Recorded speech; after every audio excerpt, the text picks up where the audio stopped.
继续关心南澳的火烧山火势直直炭，希腊的边境即摆有发现18尸体，当地政府初步判断讲有可能是非法的移民。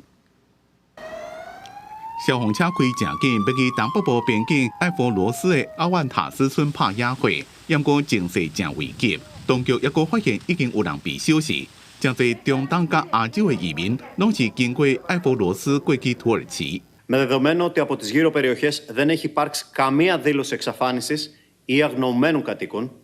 διερευνάται το ενδεχόμενο να πρόκειται για ανθρώπους που εισήλθαν παράτυπα στη χώρα μας。附近的港市亚历山德鲁波利斯已经有大船伫咧等，几60位病的病人被疏散到遮。北部帕尼萨山野火乌烟盖伫咧首都雅典的天顶，伫土耳其西北部恰纳卡莱圣森林野火也阁伫咧烧。附近6个村恰纳卡莱空军指挥中心也阁当地大学拢撤离。欧洲、亚洲之间船只来回的重要航道，连只马尔马拉海甲爱琴海的达达尼尔海峡航班也停来。意大利当局日日对全国27个主要城市内面的16个发高温红色警戒，包括罗马、米兰加佛罗伦斯，有超23个温度会升搁较悬。